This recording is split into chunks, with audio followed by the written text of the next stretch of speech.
사도행전 18장 18절부터 23절까지 우리 한 목소리로 합독하겠습니다. 바울은 더 여러 날 머물다가 형제들과 작별하고 배 타고 수리아로 떠나갈새 브리스길라와 아굴라도 함께 하더라. 바울이 일찍이 서원이 있었으므로 갱그레아에서 머리를 깎았더라.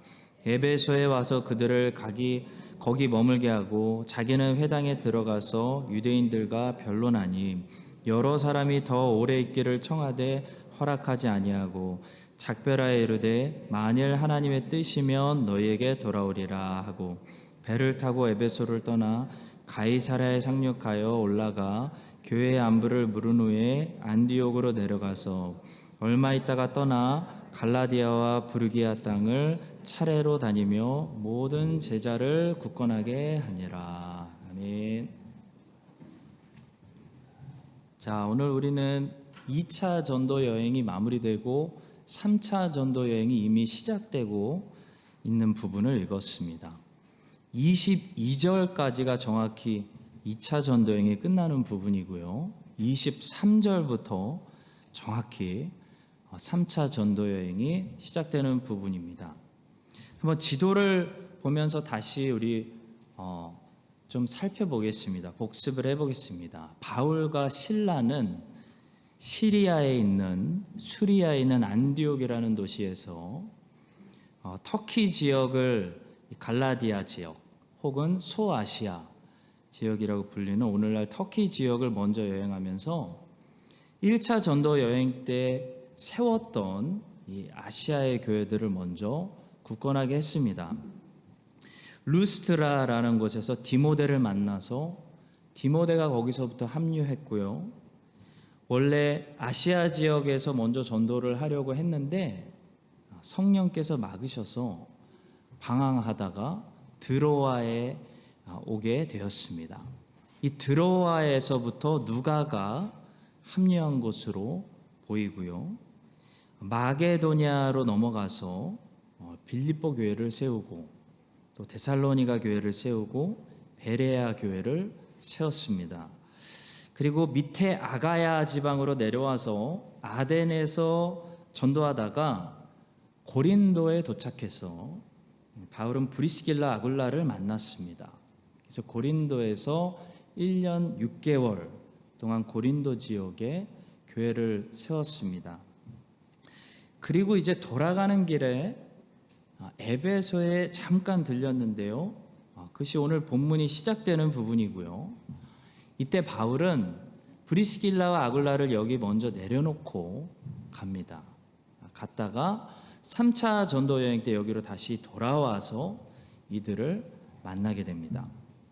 어쨌든 바울은 에베소에 오래 있지 않고 금방 떠났습니다. 금방 떠나서 가이사랴에 도착해서 먼저 예루살렘 교회를 잠시 방문한 다음에 다시 수리아 안디옥으로 돌아가서 2차 전도 여행을 마친 후 얼마 있다가 다시 3차 전도 여행을 떠나는 그런 모습을 우리가 읽었습니다. 자, 오늘은 2차 전도 여행을 이렇게 마치고 3차 전도 여행을 시작하는 그 사이에 바울이 어떤 모습으로 사역했는지 보여주는 말씀인데요. 오늘 말씀을 통해 우리 모든 사역자들에게 모든 그리스도인들은 복음을 맡은 복음의 일꾼 사역자들입니다. 그래서 우리 모든 사역자들에게 주시는 몇 가지 교훈들이 있습니다.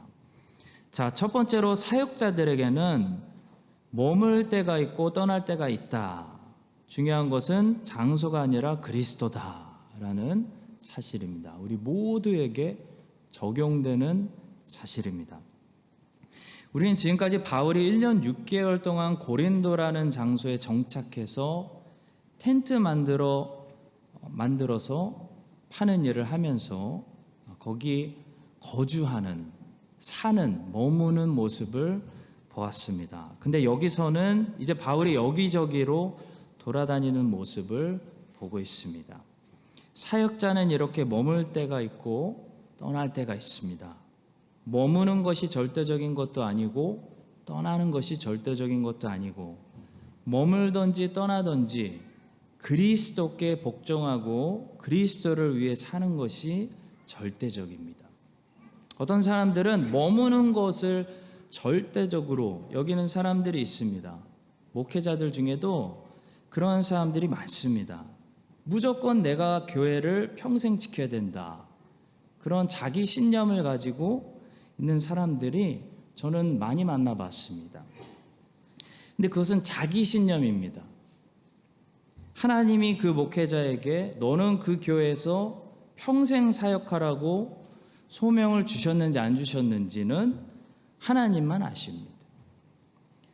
목회자뿐만 아니라 많은 그리스도인들이 한 장소에 머물려고 하는 것은 주로 자기의 것을 지키려고 할 때가 많이 있습니다. 여러분, 뉴질랜드가 아무리 좋으셔도 뉴질랜드 때문에 나의 것들을 지키고 싶어서 여기 머무시면 안 되는 것입니다. 성경은 모든 그리스도인들을 뭐라고 부르냐면 나그네라고 부르고 있습니다. 베드로의 인사말을 들어봅시다. 우리에게도 하는 인사말입니다. 예수 그리스도의 사도 베드로는 본도, 갈라디아, 갑바도기아, 아시아와 비두니아에 흩어진 나그네, 곧 하나님 아버지의 미리 아심을 따라 성령이 거룩하게 하심으로 순종함과 예수 그리스도의 핏부림을 얻기 위하여 택하심을 받은 자들에게 편지하노니 은혜와 평강이 너희에게 더욱 많을지어다. 베드로는 자기가 수제자들 중에 가장 뛰어난 제자였다는 것을 무기 삼아서 예루살렘 교회나 로마 교회 같은 큰 대형 교회에서 평생 자기의 위치를 지키며 머물려고 하지 않았습니다. 베드로는 늘 움직였습니다. 때에 따라 움직였습니다. 우리는 베드로가 예루살렘에서 자기 왕국을 만든 것이 아니고 룻다와 욥바로 이동하면서 움직이고 있는 모습을 보게 됩니다. 사도행전 9장 32절입니다. 그때에 베드로가 사방으로 두루 다니다가 룻다에 사는 성도들에게도 내려갔더니 말씀합니다. 우리는 베드로가 나중에 고린도에서도 어느 정도 목회했다는 사실을 알고 있고 또 로마에서도 목회하다가 순교당했다는 사실을 알고 있습니다. 성도 여러분, 한 장소에 오래 머물더라도 우리는 그 장소에 머무는 것이 아니라 그 장소에 계시는 그 장소로 부르신 그리스도 안에 눈에 보이지는 않지만 영적으로 뿌리를 내리고 정착하는 것이지 그 로마, 고린도, 예루살렘 도시에 뿌리를 내리는 것이 아니라는 거죠. 세상 사람들은 장소에 뿌리를 내립니다. 장소를 절대화시키고 자기의 것을 지키기 위해서 머뭅니다. 그러나 우리는 그리스도께서 떠나라 하시면 언제라도 떠나야 되는 그런 나그네들로 살아야 한다는 거죠. 반면에 또 어떤 사람들이 있냐면 주님께서 가라 해서 가는 것이 아니고 주님께서 머물라 하시는데 자기가 견디기 힘들어서 돌아다니는 사람들이 있습니다. 이런 사람들은 그리스도를 절대화시키는 것이 아니라 떠나는 것을 언제나 절대화시키는 사람들이죠. 무언가 새로운 흥미를 찾고 싶어서 아니면 심심해서 떠나는 사람들이 많이 있습니다. 그러나 성도 여러분, 우리는 떠날 때 떠나더라도 주님께서 떠나라고 하셔서 떠나야지 심심해서 떠나거나 무언가 새로운 흥미를 찾고 싶어서 떠나거나 견디지 못해서 떠나면 안 되는 것입니다. 그리스도인은 그러면 안 되는 것입니다. 그것이 아름다운 떠남이 아니라 그런 것은 도망가는 거죠. 떠남이 아니라 도망입니다. 도망. 요나처럼 니느웨의 소명으로부터 도망가는 거죠. 그러면 그리스도인은 풍랑을 맞게 됩니다. 주님께서 있으라 하면 죽을 때까지 머물 줄도 아는 그런 순종의 사람들이 돼야 합니다. 빌립은 젊었을 때 성령님의 인도하심을 받아서 사마리아 지역을 여러저기 돌아다니며 여기저기서 전도했는데요. 어느 순간부터 성령님께서 빌립을 가이사랴에 머물게 하셨습니다. 사도행전 8장 끝절에 빌립이 가이사랴에 도착하게 되었다고 말씀합니다. 사도행전 8장 40절입니다. 빌립은 아소도에 나타나 여러 성을 지나다니며 복음을 전하고 가이사랴에 이르니라. 빌립은 주님의 인도하심을 받아서 여기저기 전도하다가 이때 가이사랴에 이제 도착했는데요.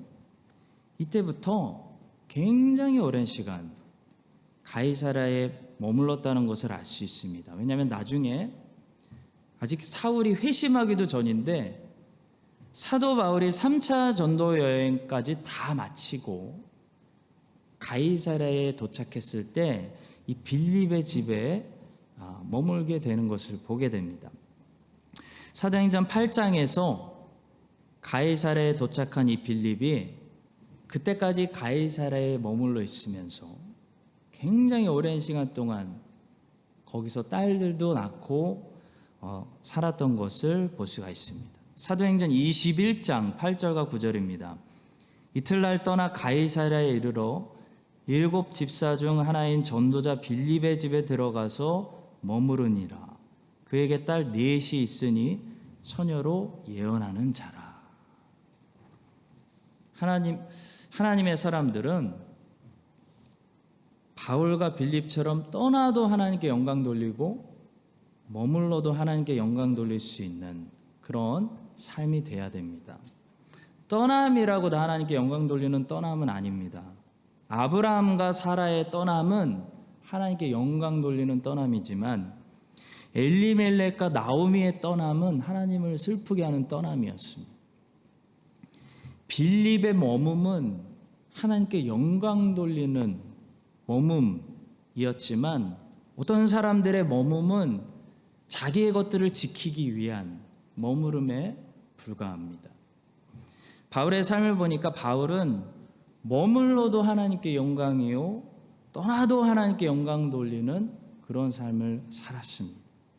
왜냐하면 바울은 머무름을 절대화시키지 않았고 떠남을 절대화시키지 않았고 오직 어디에 있던지 그리스도를 절대화시키고 장소가 아니라 도시가 아니라 환경이 아니라 그리스도께 영적으로 뿌리를 내리며 사는 이 땅에서는 나그네요 하나님 나라의 시민으로 살았기 때문입니다. 여러분들의 떠남과 머무름은 하나님을 높이고 있습니까? 여러분들의 떠남은 아브라함과 사라의 떠남처럼 하나님을 높이고 여러분들의 머무름은 이삭의 끈질긴 180년의 머무름처럼 하나님 보시기에 아름다운 머무름입니까?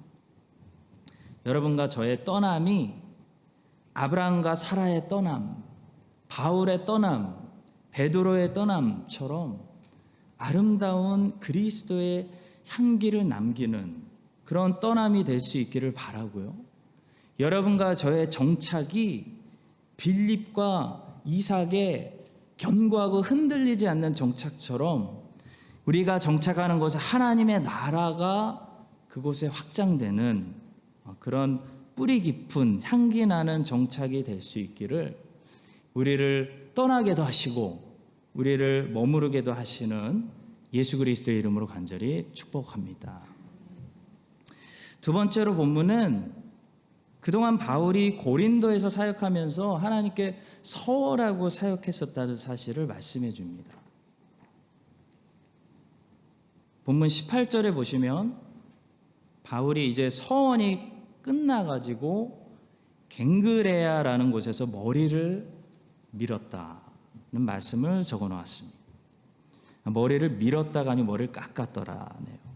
바울은 더 여러 날 머물다가 형제들과 작별하고 배 타고 수리아로 떠나갈새 브리스길라 아굴라도 함께 하더라. 바울이 일찍이 서원이 있었으므로 갱그레아에서 머리를 깎았더라.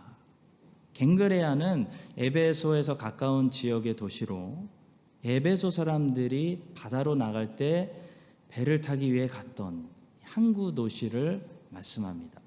바울은 여기서 이제 배를 타고 유대 가이사라와 예루살렘으로 가려고 하고 있는 거죠. 근데 거기서 머리를 깎았다는 것은 이제 바울이 그동안 고린도에서 서원했던 이 나시린 서원이 마쳤다라는 것을 보여주는 것입니다. 사도행전 21장에도 보시면 초대교회 때도 주님을 섬기는 제자들이 이렇게 나시린 서약을 통해 하나님께 서원하면서 섬겼다는 것을 우리가 신약성경에서 보게 됩니다. 사도행전 21장 23절과 24절입니다. 우리가 말하는 이대로 하라. 서원한 네 사람이 우리에게 있으니 그들을 데리고 함께 결례를 행하고 그들을 위하여 비용을 내어 머리를 깎게 하라. 그러면 모든 사람이 그대에 대하여 들은 것이 사실이 아니고 그대도 율법을 지켜 행하는 줄로 알 것이라. 구약이나 신약이나 성도들은 하나님 앞에 자신을 더욱더 거룩하게 구별하여 드리기 위해서 이렇게 서원하면서 애썼다는 사실을 볼 수 있습니다. 바울이 얼마나 고린도에서 간절했으면 그 음란한 도시에서 하나님의 말씀 사역이 뿌리를 내리기 위해 하나님 앞에 이렇게 서원까지 하면서 더욱더 철저하게 자신을 거룩하게 구별하여 드리기로 결단했을까요? 한번 상상해 보십시오. 고린도에서 애쓰고 있는 바울을 상상해 보십시오. 요즘같이 세상이 악한 것들로 가득 찬 이런 세상 속에서 저는 그렇게 생각합니다. 우리 그리스도인들이 애써야 하는 게 뭘까? 우리 그리스도인들이 노력해야 할 것은 더 지혜로워지는 것도 아니고 충분히 지혜롭습니다. 더 세련되어지는 것도 아니고 심지어 더 열심을 내는 것도 아니고 더 깨끗해지고 더 구별되고 더 거룩해지는 것이라고 생각합니다. 나시린 서약의 내용을 아시죠? 나시린 서약의 내용. 나시린 서약을 하면 세 가지 하지 말아야 될 것을 정해줍니다. 포도주를 멀리하고 시체를 만지지 말고 머리를 깎지 말아라. 주님의 말씀입니다. 자, 생각해 보세요. 나시린 서약을 했다고 해서 주님께서는 더 열심을 내서 하루에 한 번 드리던 번제 제사를 3번 드리고 하루에 1시간 기도하던 기도를 하루에 2시간으로 늘리라고 말씀하시지 않았습니다. 나시린이 된다는 것은 여러분 더 무언가를 많이 하는 것을 말하는 것이 아니죠. 나시린은 더 열심을 내는 사람이 아니라 절제하는 사람입니다. 나시린 계명은 하나님을 위해서 더 무언가를 많이 하라고 명령하는 계명이 아니라 하지 말아야 할 것을 정해주는 계명입니다. 성도 여러분, 거룩해진다는 것은 하나님께 우리를 구별해서 거룩하게 바친다는 것은 우리가 무엇을 그럼 이제부터 해야 하는지와 관련이 있는 것이 아니고요. 우리가 이 세상에서 무엇을 멀리 해야 되는지, 무엇을 절제해야 되는지, 무엇에 가까이 가서 만지지 말아야 되는지와 관련이 있는 것입니다.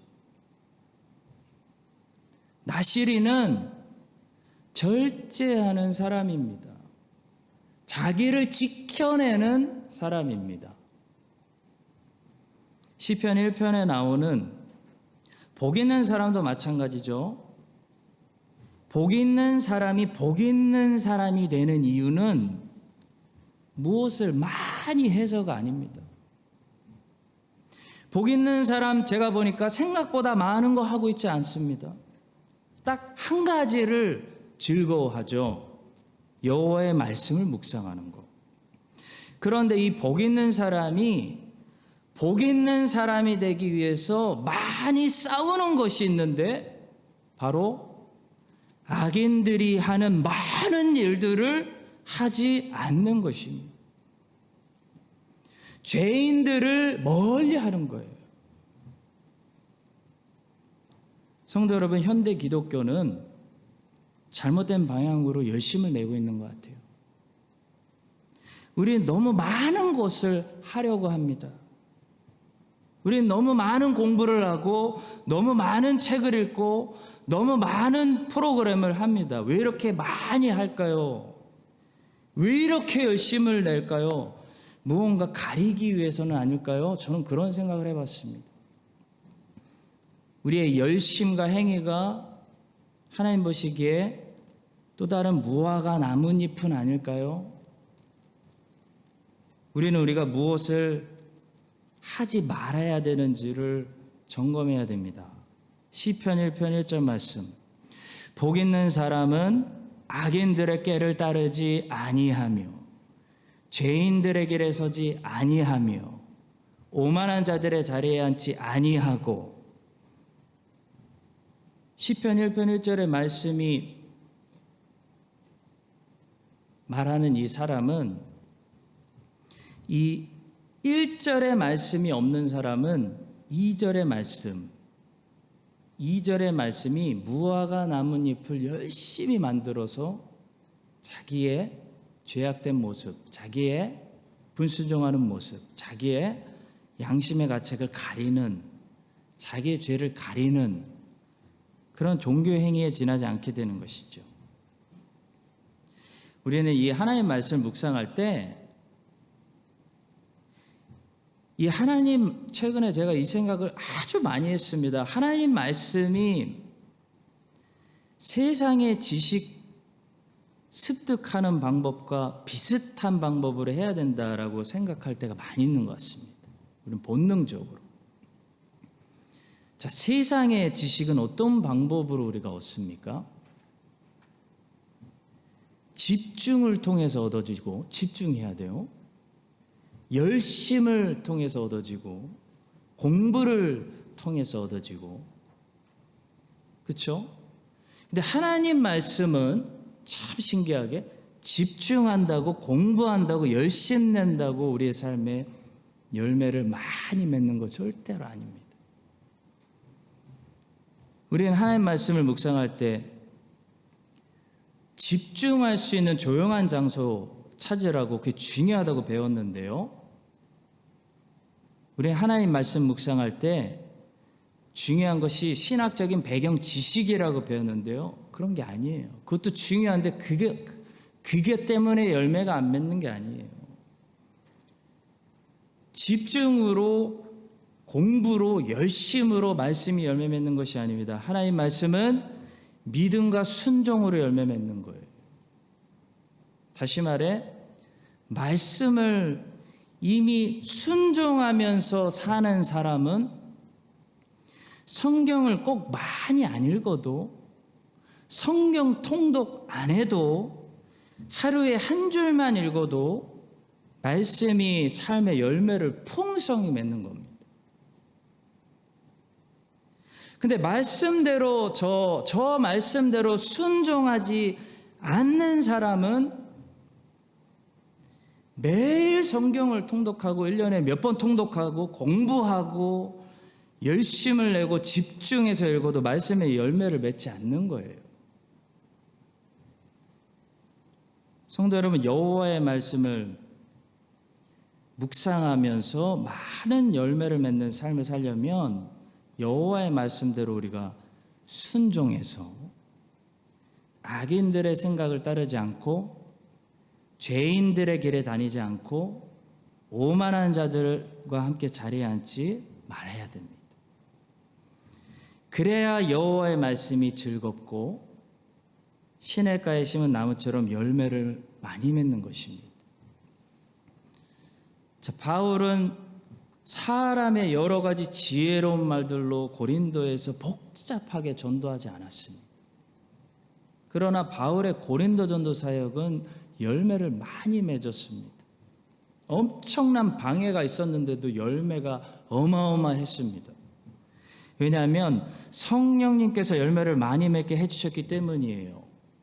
왜 그랬을까요? 바울이 하나님의 말씀대로 순종하고 거룩하게 자신을 구별하여 고린도 컬처로부터 거룩하게 구별하여 자기를 지키며 순종하며 살았기 때문입니다.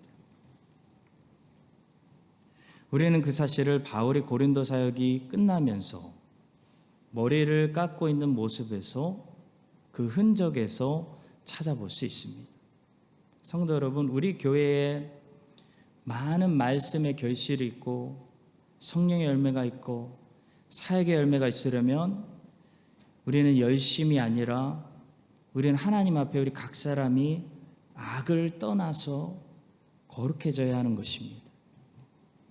세상의 정욕인 포도주와 술을 멀리하고 죽은 냄새가 풀풀 풍기는 죽은 시체 같은 세상을 만지지 말고 하나님의 거룩한 성전인 우리 몸을 지켜야 하는 것입니다.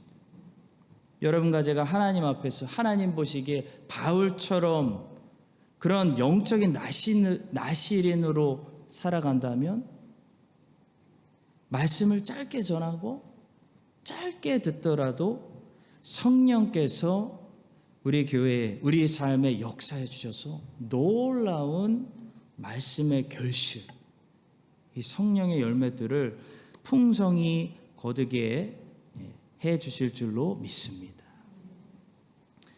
자, 마지막 세 번째로 바울은 사역의 디맨드에 따라 움직이지 않고 하나님의 뜻에 따라 움직였다는 사실을 다시 한번 보게 됩니다.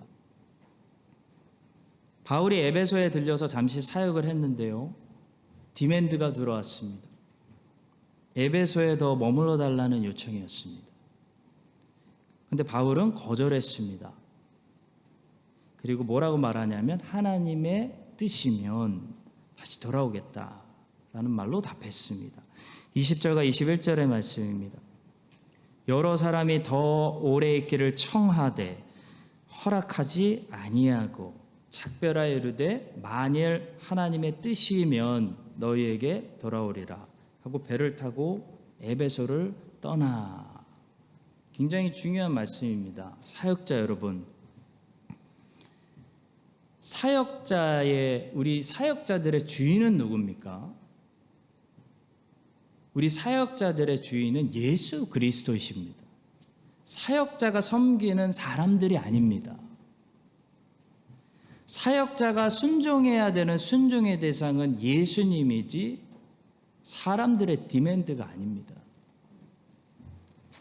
바울은 사람들이 요청하고 있지만 거절했습니다. 왜냐하면 바울의 마음속에 이미 주님께서 바울에게 주신 다른 일들이 자리 잡고 있었기 때문이었던 것 같습니다. 우리는 에베소를 떠난 바울의 다음 행동들을 보면서 그 사실을 알 수 있습니다. 바울은 에베소 사람들의 요청을 거절했습니다. 그리고 바울이 무엇을 했나 바울을 따라가 보면요, 바울은 에베소 사람들의 디맨드를 거절하고 놀지 않았습니다. 에베소 사람들에게 쏟을 수 있었던 시간과 에너지를 가지고 다른 곳에 쏟고 있는 것을 보게 됩니다. 바로 예루살렘 교회에 잠시 올라가서 형제들과 문안하고 안디옥 교회로 돌아가서 안디옥 교회 형제들과 문안하고 있는 바울의 모습을 보게 됩니다. 22절에 말씀하고 있는 교회, 그냥 일반 대명사처럼 교회라고 부를 때는 모든 교회들의 마더처치가 되는 예루살렘 교회를 말씀합니다. 22절의 말씀입니다. 가이사랴에 상륙하여 올라가 교회의 안부를 물은 후에 안디옥으로 내려가서 예루살렘 교회에 들렸다가 올라가서 안디옥 교회로 갔습니다. 자, 우리가 때로는 에베소 사람들의 간절한 부탁을 거절해야 될 중요한 이유가 뭐냐면 놀기 위해서가 아니라 쉬기 위해서가 아니라 우리에게 제한되어 있는 시간과 에너지와 자원을 하나님의 뜻대로 세상에 분배하기 위함입니다. 마치 구제할 때 한번 상상해 보세요. 귤 한 박스를 가지고 나갔는데 사람들은 10명이 줄 서 있는데 맨 앞에 사람이 자꾸 달라고 해요. 그래서 반 박스를 다 나눠줘 버렸어요. 그럼 뒤에 있는 9명의 사람들에게 제대로 분배할 수 없는 것과 같습니다. 우리의 자원은 한정적이라는 거죠. 하나님의 사역자는 디맨드에 끌려다닌다든지 디맨드의 종이 되어서는 안 됩니다. 우리가 가지고 있는 우리의 자원도 우리 것이 아니기 때문입니다. 우리의 것이 아니기 때문에, 내 것이 아니기 때문에 내 마음대로 쓰면 안 된다는 거죠. 하나님이 2차 전도 여행 때 하나님의 입장은 분명해 보입니다. 바울의 에너지를 에베소에 쓰기를 원하지 않으셨습니다. 하나님은 바울의 에너지를 2차 전도 여행 때 마게도냐에 쏟아붓고 아가야 지방에 완전히 다 쏟아부으시고 바울을 이제는 예루살렘 교회와 안디옥 교회로 부르시면서 거기서 바울도 충전시키시고 예루살렘에 있는 사도들도 위로받게 하시고 안디옥 교회에 있는 안디옥 교회 리더들도 바울을 다시 보고 힘을 얻고 위로를 얻게 하셨습니다. 자, 그렇다고 해서 우리는 그럼 하나님이 왜 에베소 사람들을 차별하십니까? 라고 말할 수 있습니까? 그럴 수 없어요. 왜냐하면 하나님께서 이제 3차 전도여행 때 바울을 에베소에 보내시는데 3년이나 머물게 하십니다. 바울이 한 장소에서 제일 오래 머물면서 말씀을 가르친 곳이 에베소예요. 단지 에베소 사람들이나 사도 바울이나 양쪽 모두가 언제나 인정해야 되는 것은 뭐냐면 하나님의 시간이죠. 하나님의 때. 우리가 항상 문제를 일으키는 부분은 보니까 타이밍 부분이에요. 하나님과 하나님의 자녀들 사이에 컨플릭트가 생기는 부분은 뜻이 달라서라기보다는 보니까 타이밍일 때가 많습니다. 타이밍. 우리의 문제는 항상 뭐냐면 내 시간에 맞추려고 하는 거죠. 지금 원해요. 지금. 우린 에베소 사람들 같을 때가 굉장히 많아요. 지금 원하는 거예요. 지금 변화를 원하고 지금 개혁을 원하고 지금 뭐를 원하고 항상 우리의 시간을 주장합니다. 근데 하나님의 사역자가 항상 인정해야 되는 것은 하나님은 하나님의 계획이 있어요. 그리고 하나님의 기이한 시간이 있어요. 순서가 있고 차례가 있어요. 하나님의 사역자는 하나님을 좀 기다려야 돼요. 찬송 우리가 잘 부르지 않습니까? 주님보다 앞서지 않게 하소서. 하나님은 항상 하나님의 때에 일하십니다. 에베소 사람들한테는 좀 미안하지만 하나님의 때를 좀 기다려야 돼요. 사도 바울은 에베소에서 사역을 안 하겠다는 것이 아니라 뭐라고 얘기했죠? 하나님의 뜻이면 너희에게 돌아오리라. 무슨 말씀이에요? 지금 나는 다른 곳에 가서 내 에너지를 써야 될 것 같다. 그런 말씀이에요. 바울은 하나님의 시간표에 맞춰서 이동하겠다는 말씀입니다. 사랑하는 성도 여러분, 하나님의 사역자는 기억하십시오. 디맨드에 흔들리면 안 됩니다. 디맨드는 끝이 없어요. 근데 자원은 한정되어 있어요. 이 자원은 우리 게 아니에요. 내가 주인이 아닙니다. 그래서 주인의 뜻대로 세상에 분배돼야 돼요. 하나님이 에베소에 쏟아붓지 말고 예루살렘 교회로 가서 위로해라 하시면 에베소 사람들이 아무리 서운해하고 처음에는 서운해하다가 나중에 뭐 욕하고 나중에 적이 되고 어쩔 수 없어요. 하나님의 종들은 그걸 견뎌야 됩니다. 우리는 주님이 우리에게 잘했다 착하고 충성된 종아 말씀하시면 되는 것이지 사람들이 저분 참 귀한 종입니다. 말해주는 그 인정받으려고 사는 사람들 아닙니다. 여기는 사람들에게 인정받고자 하는 직장이나 회사가 아닙니다. 여기는 교회의 머리 대신 그리스도께서 뜻하신 대로 모든 몸들이 움직여야 되는 교회입니다. 모든 사역자들이 만약에 주님께서 말씀하시는 대로만 순종하고 따라간다면 아마도 모든 디맨드들은 가장 최선의 방법으로 해결될 거예요. 채워질 거예요. 왜냐하면 머리 대신 주님께서 최고의 방법으로 골고루 분배해 주실 것을 우리가 믿기 때문입니다.